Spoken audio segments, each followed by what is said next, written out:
Okay, good afternoon again. Thank you for joining us today, taking time out of your schedule to come to our workshop sponsored by Personalis. My name is Toby Ward, and I'm a field application specialist for Personalis. We're a full solutions genomics company located in Menlo Park, California. I'm joined today on the dais by Dr. Aaron Newbern, who's the manager of field applications for Personalis. And today we're going to present to you our overall oncology portfolio at Personalis and the NGS solutions that we've developed to help in your oncology needs. We have comprehensive tumor characterization solutions for clinical trials, cancer research, and for immuno-oncology. So for this presentation, I'd like to first present you kind of a background of Personalis as a company and what we offer. I'm going to go through the background of our ACE technology, which is kind of the technological engine that underpins all of our offerings in the NGS space. Then I'll walk you through our cancer product portfolio, including our whole exome, whole transcriptome, and our ACE extended cancer panel sequencing for tumor characterization. Then I'll hand the talk over to Erin, and she'll talk more in detail about our applications for neoantigen detection. And as well, she'll take you through some of the robust validation that we've done for our assays that we offer in the oncology space. So Personalis at a glance. As I mentioned, we are located in Menlo Park, California, very close to Stanford University, where many of our co-founders were from. The company was originally founded in 2011 by our CEO, John West, together with 4 professors from Stanford listed here, Dr. Ewan Ashley, Dr. Atul Butte, Michael Snyder, and Russ Altman.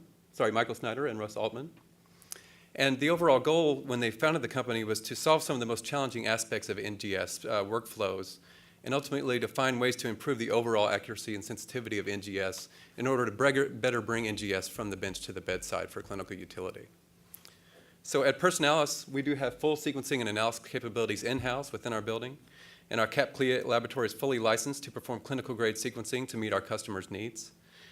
We have a strong genomics and informatics team who have developed and optimized our analysis pipelines in-house, and that enables us to deliver high-quality data back to our customers. We launched our very first test, the ACE Clinical Exome for inherited disease, back in 2013. And since 2014, we've had a strong focus on developing our cancer portfolio and expanding this portfolio for not just discovery research, but also to support oncology clinical trials and clinical diagnostics in the oncology space. So utilizing our proprietary technology, we've made it our mission to realize the potential of precision medicine and immunotherapy. To that end, we've now partnered with more than 60 institutions around the world.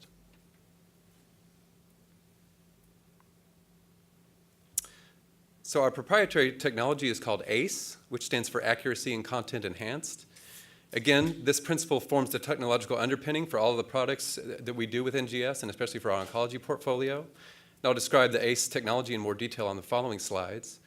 But before I get into the technical aspects of ACE, I wanted to show you the breadth of assays that we offer within our cancer portfolio. As I've already mentioned, in the discovery space, we have our ACE Exome for cancer research, our ACE Transcriptome as well.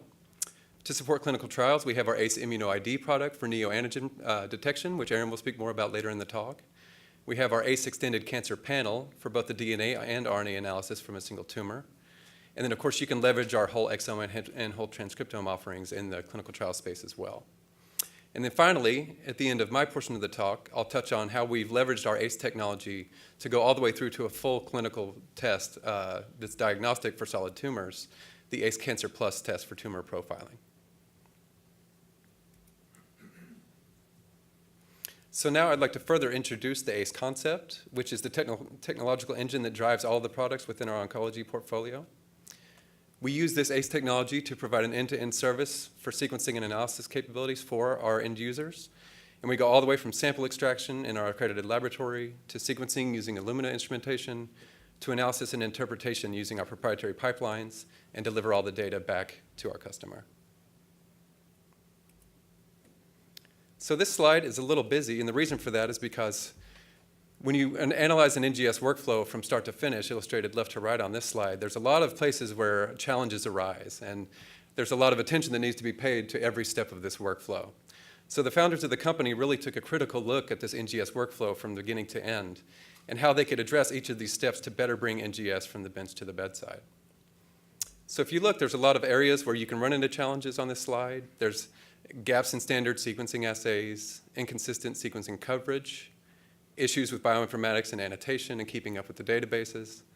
And so these issues can kind of snowball across your workflow to confound your ability to perform accurate analytics and interpret your data for clinical use or for research applications. So this is what we really took on with the development of ACE. We wanted to alleviate these accuracy challenges at each and every step. So we went in and addressed each piece to create an end-to-end service solution of the highest quality. ACE technology uses augmented coverage, provides enhanced variant detection and annotation, and delivers high-quality NGS data back to the end user.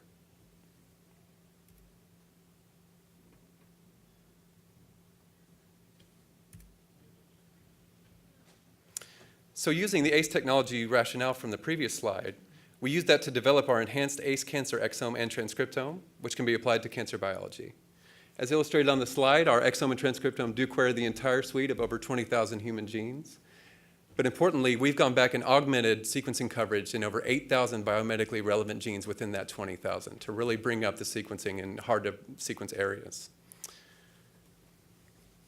Interrogating the entire exome with this augmentation of over 8,000 medically important genes empowers the investigator to broadly characterize a given tumor sample and profile it for potential applications that are listed here, such as detecting neoantigens for cancer vaccines, which Aaron will talk more about later, identifying the next generation of targetable mutations within cancers, discover novel predictive biomarkers to guide your therapeutic decisions or look for resistance markers, and also to inform combination therapies within the oncology space. So to further drill down on one of the problems that I mentioned in the NGS workflow slide, a significant problem that has been endemic to NGS is gaps in sequencing coverage when you're using a broad assay like a whole exome or a whole transcriptome. So in other words, many standard exome kits aren't truly providing data back on the entire footprint because of these gaps in the sequencing. And this can be due to hard-to-sequence regions or just regions that don't perform well on NGS for other reasons. So to illustrate the power of our ACE augmentation, we show here a sequence coverage plot for the STK11 gene, which is a tumor suppressor that's commonly mutated in lung cancer. And while you can see that when you use a standard exome kit here represented in blue, while there's a good average coverage across all the exons that are concatenated on the x-axis, the average depth is about 100x, you can see that there are regions that are entirely missed by this kit. So there's whole exons that are missed toward the 3' end, which is illustrated here with the red bars. And so you can't just go by the average depth. You need to actually look at a more granular level and see how you're performing across the entire gene. So obviously, genetic variants that reside in these areas that were missed by the standard exome would be problematic, and this kind of limits the use, of using a standard kit like this. So how have we at Personalis tried to address this problem?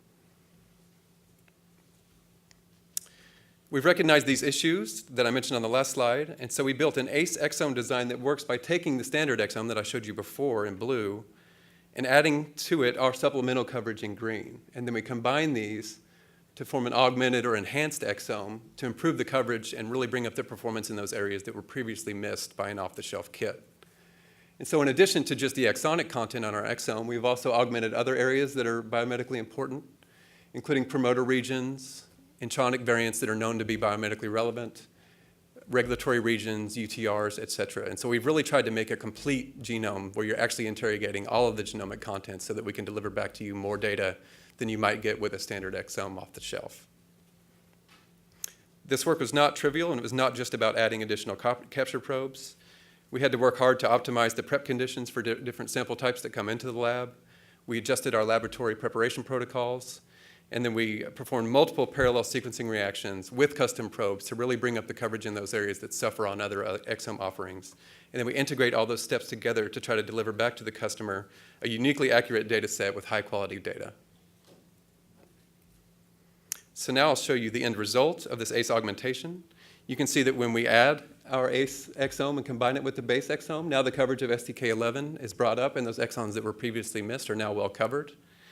And keep in mind that this is not an insignificant number of genes that we've done this on. This is over 8,000 medically important genes that we've gone back and augmented in this manner.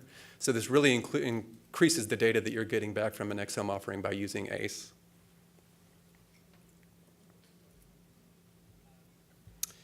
Many investigators have used our ACE exome offering for clinical analyses, whether for inherited disease or for cancer. And recently, this augmented exome approach was reviewed in this article in Nature Reviews Genetics by Dr. Ewan Ashley. And in this article, he really goes into the potential problems with trying to move NGS data from the bench to the bedside, and particularly focuses on these problems of insufficient sequencing coverage, particularly in biomedically relevant genes.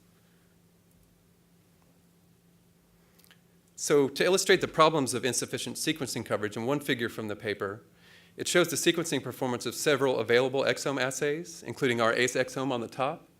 And what he's done for this figure is listed the ACMG 56 most actionable genes as single events on the x-axis, and then shown you the number of missed bases with each exome prep kit, 1, 2, 3, and 4, where we're on the top. So you can see that in our augmented ACE exome, in the topmost plot, it has the lowest number of missed bases in each of these ACMG genes when you compare to these other 3 standard offerings. So thus, in a head-to-head comparison of ACE versus 3 commercial offerings, our technology resulted in improved sequencing of this ACMG gene set with higher sensitivity.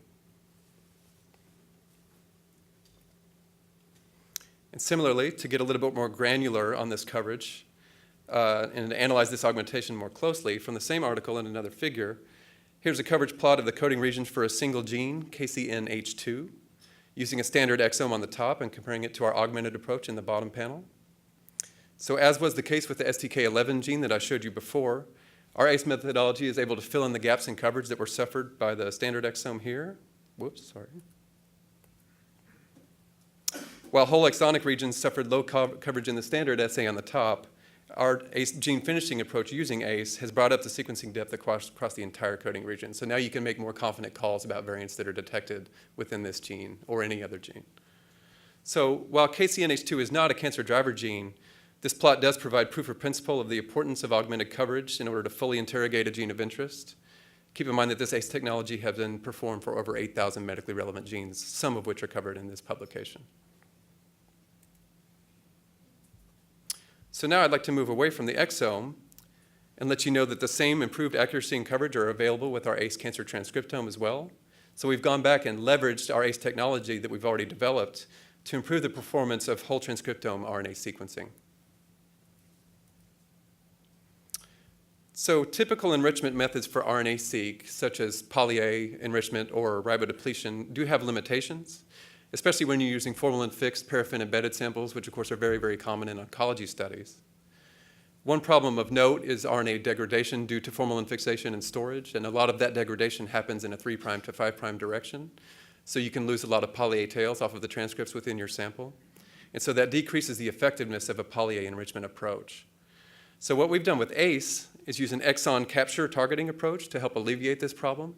So instead of going after poly-A tails, we're using probes to target the exons themselves within the RNA molecules in order to better pull them down and enrich, and this helps our RNA-seq performance. This enhanced transcriptome method allows for robust variant detection at the RNA level, as well as giving back expression level data and data on gene fusions. And as shown, we've optimized this method to work with multiple sample types for input, whether it's FFPE, which is common in oncology, whole blood, fresh frozen samples, et cetera. And we spent considerable time optimizing the extraction and our library prep protocols in order to improve RNA-seq performance. To show you some metrics on how our enhanced transcriptome protocol improves the coverage, here we show the percent of bases that are mapping to coding regions from a transcriptome run when identical samples were run either with our ACE protocol or with a standard ribosomal RNA depletion protocol on the right. So as you can see, under the rRNA conditions, a large percentage of the bases are off target or mapping to introns or intergenic regions. However, whenever we use our exon targeting approach with ACE capture, we really bring up the number of bases that are mapping properly to exons themselves. And so the ACE technology really leads to a significant reduction in off-target results from whole transcriptome RNA-seq. And another metric that we can look at for our performance with the transcriptome, especially on FFPE in this figure, is to run identical samples in parallel, one of which was formalin fixed and paraffin embedded, and one which was fresh frozen, kind of as a standard. And as you can see, when we run these full transcriptomes, we can perform transcript sequencing on par with what you get from a fresh frozen sample. So this study was quite large. Each of these colored lines in the plot represents a different sample within this study. And you can see typical 5' and 3' in fading, but we don't have any 3' bias that you might see with something like a poly-A enrichment kit. So we really have smooth, uniform coverage across the transcripts all the way from 5' to 3' using our ACE technology. So kind of the take-home message here, the end result of our ACE transcriptome is shown here for 4 cancer-related transcripts, Wnt5b, VDAC1, GNAC, and FEN1. And similar to the coverage improvement on the DNA in our exome products, you can see that the RNA-seq coverage is improved by our ACE technology, allowing for more complete interrogation and more confident detection of variants at the RNA level, While a standard RNA-seq protocol shown here in blue results in regions that are entirely missed, such as here, or suffer low sequencing depth, our ACE performance in going back and augmenting results in improved coverage of these regions.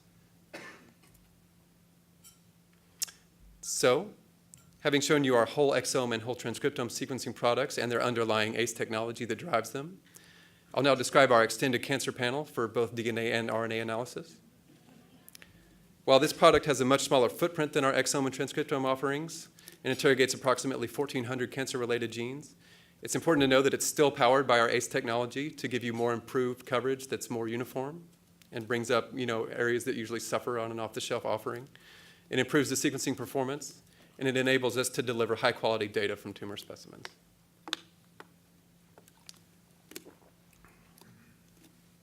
So on this slide, it's a good way to compare the typical depth of coverage that you would get with our exome offering at about 150 to 200x depth coverage, and our cancer panel at greater than 500x depth, and the minor allele frequencies that you might expect to detect reliably with each offering.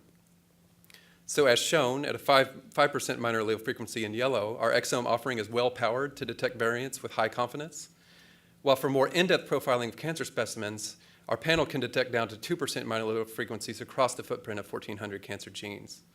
Thus, this panel approach is powered to detect very rare variants that may be present at a low allele frequency in a given tumor sample, such as underrepresented clones in a heterogeneous tumor. Here's another representation to compare the breadth and depth of coverage offered by our exome and transcriptome, as well as our cancer panel for DNA and RNA. Together, these assays provide you with both a broad set of genes for use in immuno-oncology applications, as well as a cancer-focused driver gene set that can be leveraged for mutational burden assessment on the right. So here's a little bit about the panel itself. And I'd like to just remind you that similar to the exome and transcriptome offerings that I described, our cancer panel also achieves this high accuracy uniform coverage using our ACE technology. Currently, it's the largest panel of its kind with enhanced coverage of over 1,400 cancer-related genes. We put very careful thought into which genes went on this panel, and we tried to future-proof it. It contains genes from the cancer gene census, those on TCGA reports, pharmacogenomics genes, et cetera, and genes from canonical cancer signaling pathways. And importantly, our panel is powered to look at alterations at both the DNA and RNA level from the same tumor. So leveraging this assay helps you to accurately capture SNPs, indels, expression data, and gene fusions. And because it has such a broad footprint and is looking at over 1,400 genes, you can use it to extrapolate mutational burden for the tumor itself. And as I mentioned before, the greater than 500x depth coverage of the panel allows for accurate detection of rare variants at a 2% minor allele frequency. So if we break the panel down here by the canonical signaling pathways within cancer, such as Notch, PI3K, MAPK, and apoptosis pathways, what we show here is the number of genes in each pathway that are interrogated by our ACE extended cancer panel compared to 3 of our competitors. And as you can see, the number of genes in each canonical pathway are greatly enhanced on our extended cancer panel. What this allows you to do is get a better look at what is actually going on with the signaling within the tumor. And so here's the percent change in the number of genes that are interrogated with each cancer pathway when you look at our panel compared to others. And so this really helps you interrogate more fully the molecular profile of the tumor that you're examining. Similarly, we can break this down by cancer type. So if you look here on the x-axis, we've graphed the genes that are represented on our panel in green for each cancer type. So the genes that are indicated in gray are present on competitors' panels and ours, but we've gone further and added the genes in green on top to really further interrogate each pathway for the particular type of cancer that's being studied.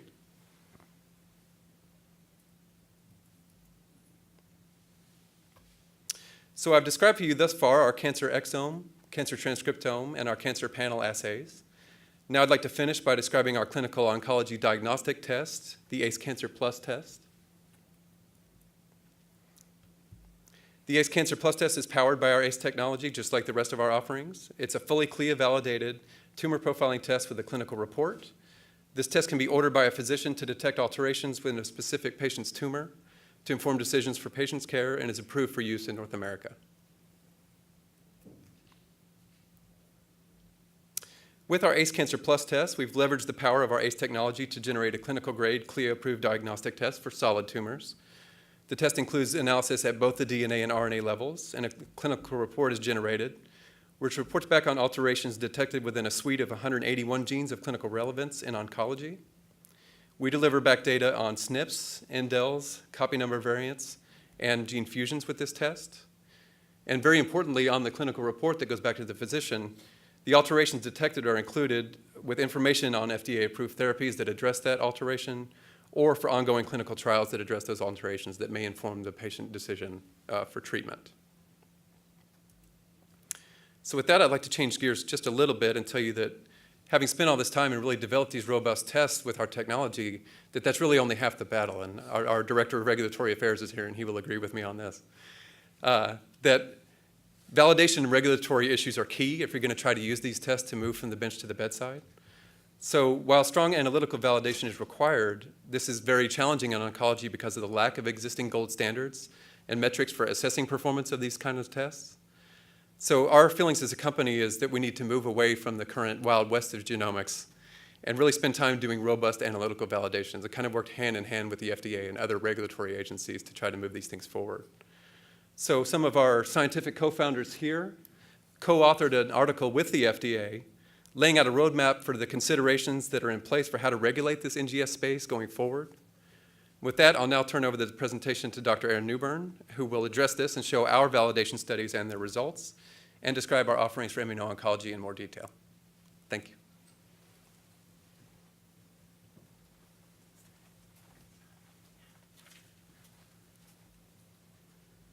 That's great. So thank you, Toby, and good afternoon, everyone. So in my series of slides to start out, I would like to further highlight that both strong analytical validation of both the assays and the informatics within these solutions are critical. So in these slides, I'll be walking you through our analytical validation approach that we used at Personalis for our enhanced exome and enhanced transcriptome for neoantigen detection. So this is an overview of our process.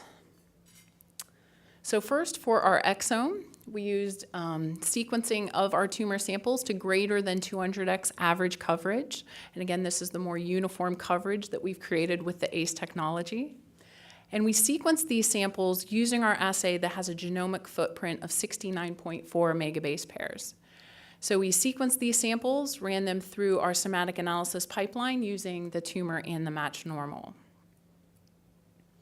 For our transcriptome validation, our ACE CancerPlus assay, we used our exome capture enrichment protocol. And this was the protocol that Toby just described to you, which is ideal for working with these challenging FFPE type samples. And we did an overall analytical sensitivity assessment for small variants. So we computed both positive % agreement and positive predictive value over a range of minor allele frequencies. So looking as low as 5% and up to 95%. And one of the real challenges facing the industry when performing these types of analytical processes is really the lack of these established gold standard reference materials. What do you use as the quote-unquote ground truth for these studies? So in our approach, we took well-characterized cancer cell lines to generate reference samples that would represent a variety of different variant types. So we obtained 21 cancer cell lines and 11 match normals for this study. So 11 of these particular cell lines were chosen specifically for SNV detection, and 10 were chosen specifically for gene fusion analysis. So you can see the cell lines that we chose here, and they were derived from a variety of different cancer types. We looked at lung, breast, prostate, and a variety of other cancer types. So both DNA and RNA were isolated from these samples, and then libraries prepared using our ACE library preparation protocol. These samples were sequenced using Illumina instrumentation using paired-end sequencing. And we used a variety of both DNA and RNA QC metrics for acceptance into the study. So on the DNA side, we looked at considerations such as average base quality, duplication rate. For RNA, we looked at the % of ribosomal-free RNA reads or the percentage of reads that map to the coding region. And so if the sequencing and libraries did not meet these particular QC metrics, they were not considered and used in the analysis. So we created a gold set of small variant standards. And what we refer to this set as our gold set. And this is a gold set of cosmic verified events. So meaning they were detected by the Cosmic Cell Line Project and also identified by 2 other independent sources. So either using the Cancer Cell Line Encyclopedia and the NCI 60 or confirmed by Sanger sequencing. And so across all 11 cancer cell lines here, this represented for us 875 SNVs and 19 indels that were interrogated.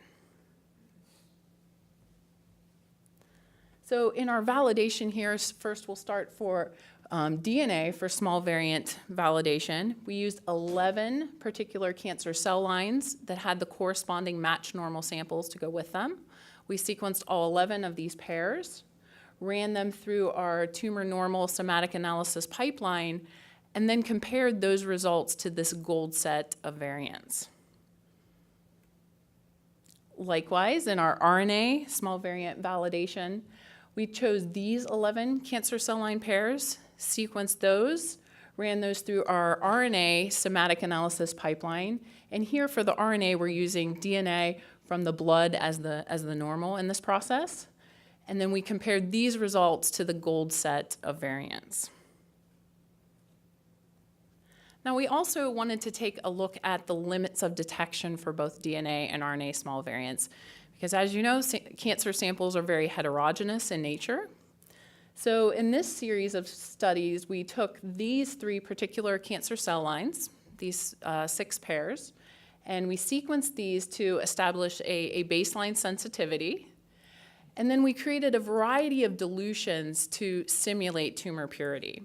So for example, taking 5% of the tumor cell line, mixing that with 95% of the matched normal to simulate 5% tumor purity, 10% of the tumor cell line, 90% of the normal to simulate 10, and I think you get the idea here up to 80% tumor purity. We then sequenced all 18 of these dilutions and computed both PPA and PPV. And so from that overview of the approach that we used, we're very pleased here to present the results from our ACE Cancer Exome validation. So we had an overall analytical sensitivity for SNVs at 98%, and an overall analytical sensitivity of indels for 95%. And then here in the bottom table, we're looking at the limits of detection for these small variants. So looking at both PPA and PPV, and we're showing both a 10% and a 20% minor allele frequency. But what we've done here is parsed out the results so that you can see our performance on overall small variants, but specifically how we do here for SNVs and indels. And just to reiterate that this was a very robust validation process that we used at Personalis, the results you see here from the table incorporate looking at over 11,000 SNVs and over 600 indels that were used. And for the ACE Cancer Transcriptome validation results, we had an overall analytical sensitivity for small variants at 97%, and we had 100% analytical sensitivity for gene fusion event detection. And likewise, here at the bottom, we're showing the limits of detection, showing PPA at both a 10% minor allele frequency and 20% minor allele frequency, and we've parsed out the results here so that you can see specifically how we've done. And again, as you can see from the results here presented on both slides, you can see that our results here were quite excellent with high sensitivity for these assays we've developed. And so I just presented to you the approach that was used for our analytical validation of our enhanced exome and enhanced transcriptome. We also used a very similar approach for our ACE DNA and RNA cancer panel. So this was the panel that Toby just described to you that had 1,400 cancer genes, and we've also taken this out to a clinical solid tumor profiling test. So here, for small variants, we had a 99% sensitivity down to an allele frequency of 5%. For indels at an allele frequency of 10%, we are also at 99%. And then looking at copy number, and here considering a 30% tumor content, we're at a 96% sensitivity and at a 95% sensitivity for gene fusion events. And then also what you can see here is the specificity for small variants and indels was quite high here at 99. So again, high accuracy, high sensitivity using the ACE technology.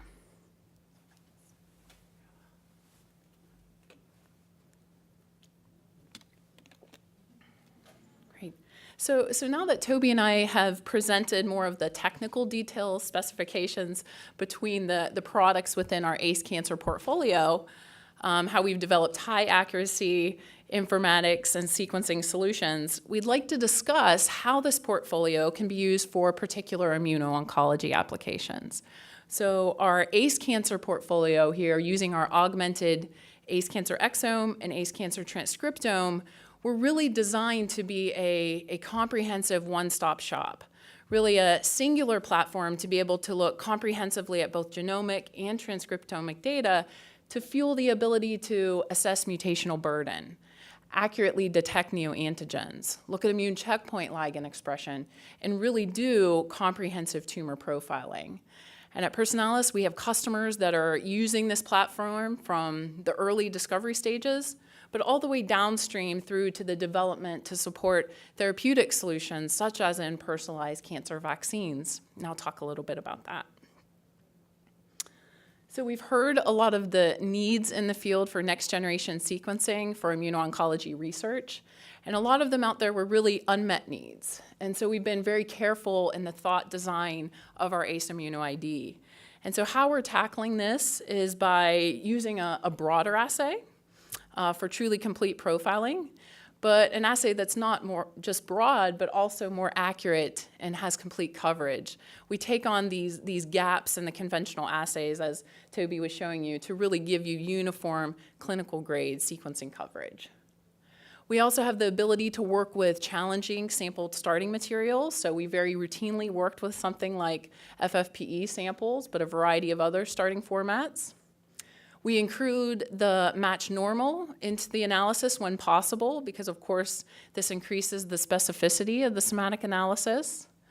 And we've also included, we realize DNA alone is not enough, but DNA and RNA together can be a very powerful data set, and we put together data sets that have been truly robustly validated, as I just shared. So let's next discuss an application for our ACE ImmunoID platform, which is the ability to accurately detect neoantigens. So there's an area of cancer treatment that is really having a renaissance, and it's really truly being at a transformational time. And this is immuno-oncology and immunotherapy, which is the ability of our own immune system to harness our own immune system to treat cancer. And so you may be aware that former US President Jimmy Carter was diagnosed with metastatic melanoma last year, and unfortunately this has spread to his brain and his liver, and he was given just a few months to live. He then received one of these immunotherapy treatments and now is considered to be disease-free. And this is for a type of cancer, melanoma, which at least in the past has really defied meaningful treatment. So this is a tremendously exciting time for precision medicine and therapy in cancer. It really is the moonshot of our times, as they're calling it. And in the US, the National Cancer Moonshot Initiative is gaining a lot of momentum.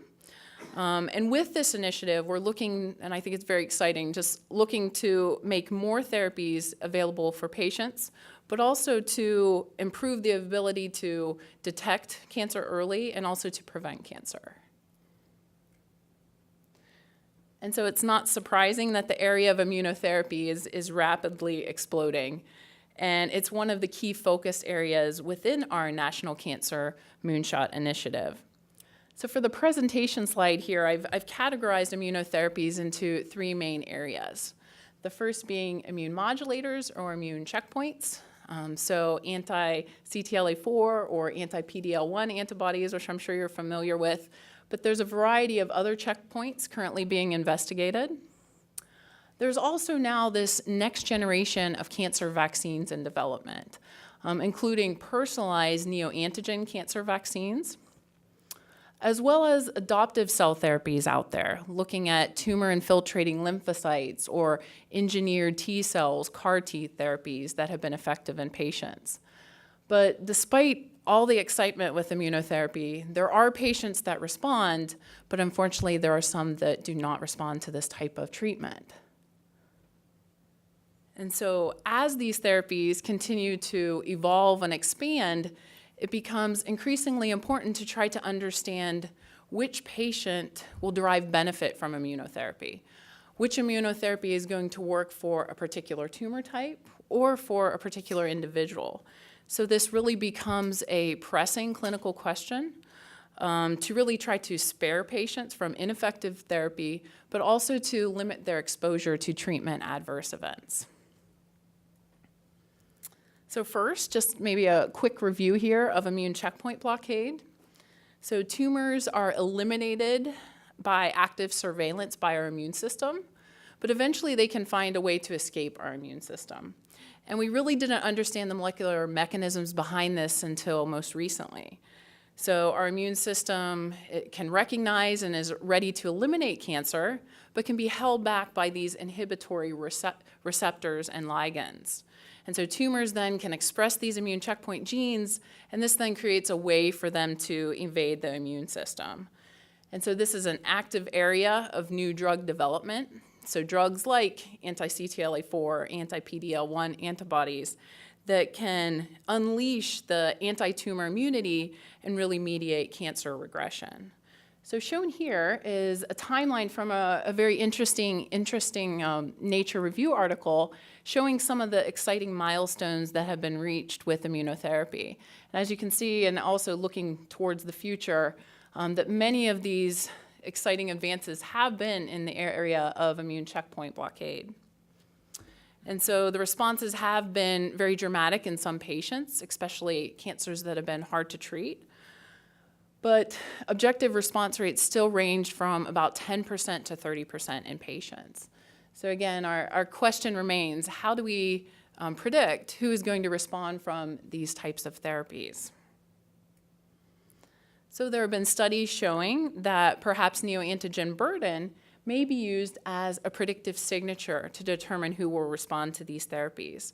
So while tumor mutational burden is the total number of mutations in the coding region of the tumor genome, a subset of these result in neoantigens. And so neoantigens are somatic mutations in cancer that can generate these non-self peptides, and when properly presented on the HLA, can be targets for tumor-specific T-cell responses. And so as an example from this study last year showing this, what you see from patients, these are non-small cell lung cancer patients that had received anti-PD-1 therapy. We see here a higher percent of progression-free survival coming from those patients that had a higher neoantigen burden within their tumor. And again, this is compared here in red, you see with the patients that had the lower neoantigen burden. So neoantigen burden could be used as a predictive signature for determining who will respond to these immunotherapies. But there's another entire application of neoantigens, which is in the area of personalized cancer vaccine development. So here, from the tumor, we can identify potential neoantigens. We then can create a synthetic vaccine against those neoantigens, and that's then provided to the patient. And oftentimes these vaccines are provided in combination, so in combination with a checkpoint blockade therapy, maybe with a targeted therapy, or maybe with chemotherapy. And so here, in this example, in this application, you see a tumor-specific personalized cancer vaccine that was created for an individual patient. And so how do you identify neoantigens and predict neoantigens? So this is a workflow for our process at Personalis for accurate candidate neoantigens. So for us, it starts here by taking both the tumor and the matched normal from the patient. And so the matched normal, we can accept blood, normal adjacent tissue. Both of these are sequenced using our ACE Exome assay.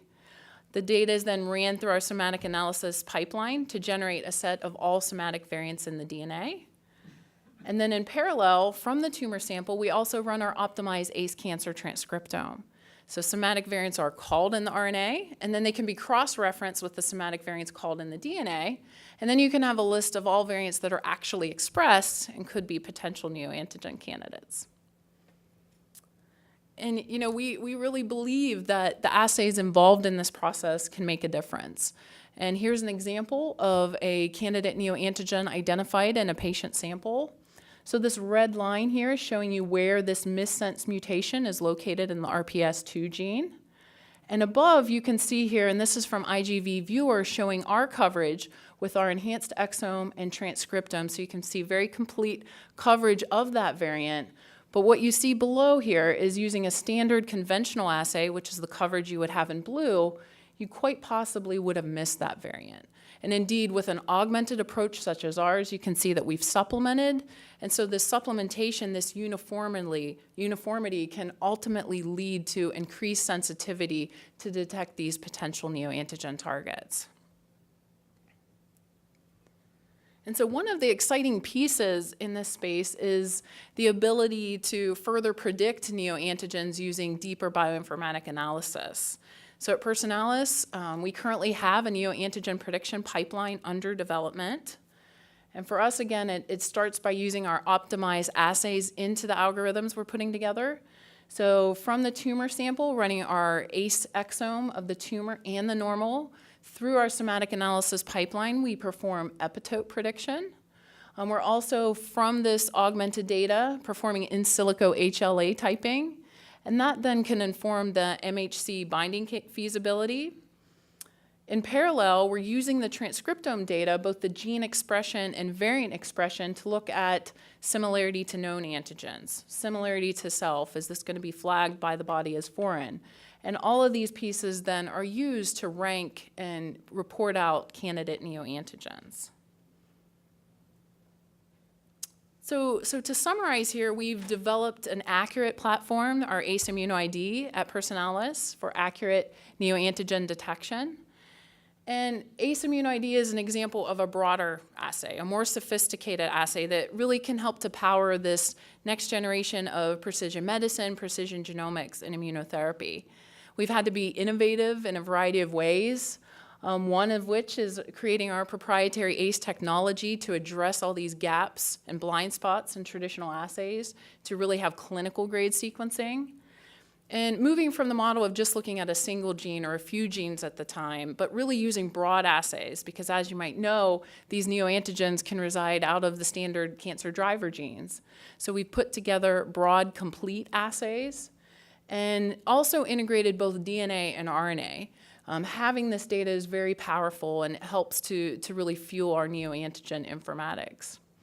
And so really, you know, the main point of this slide is just to say that ACE ImmunoID is really allowing the beginnings of the determinations of metrics like neoantigen burden that can be used as a predictive signature, or identifying other biomarkers that could help to correlate with immunotherapy response.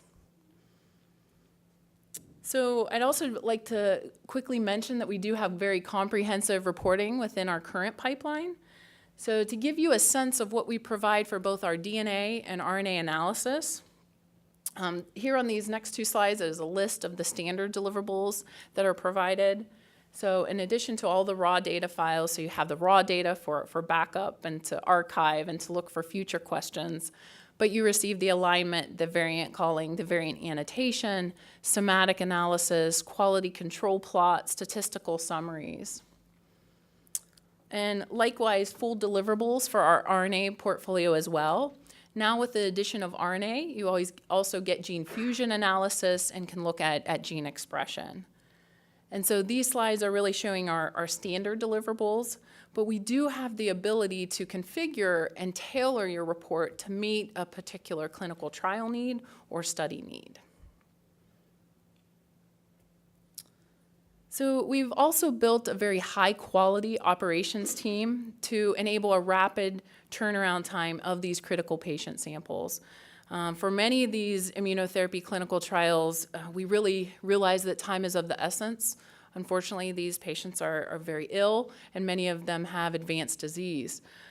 So we are able to meet an expedited turnaround time if needed for these types of clinical trials.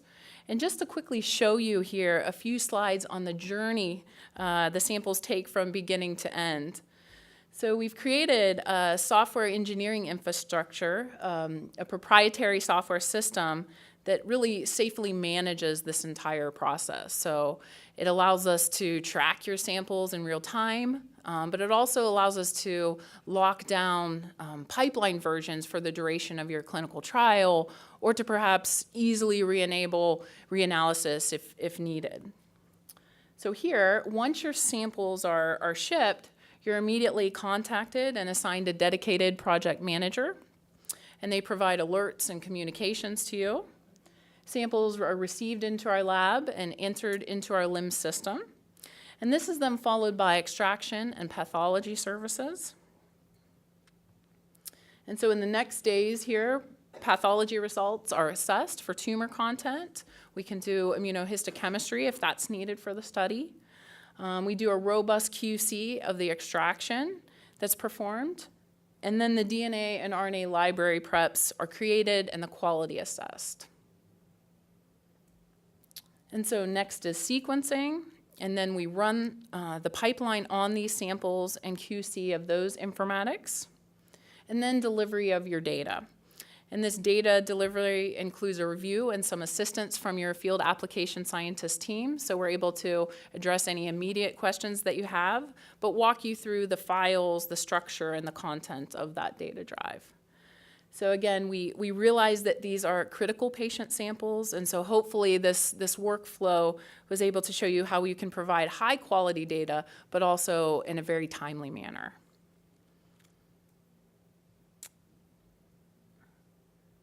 And so hopefully, Toby and I have been able to show you an overview of our immuno-oncology capabilities at Personalis. And just a few final thoughts here in summary. As a company, Personalis, hopefully what you've seen is that we do focus on accuracy, high accuracy, analytically validated data that's really addressing some of the challenges in next generation sequencing that are out there. We have a very experienced staff in-house in our CAP-CLIA laboratory, especially skilled with a variety of different assays and sample starting types. We have complete deliverables. I shared our standard outputs, but I also mentioned we have the ability to tailor and configure the report to meet a clinical trial need. And as I mentioned, we have a dedicated project management team and operation team that really enables us to meet these very predictable data delivery times. So thank you so much for your attention today. Toby and I would be happy to address any questions that you might have.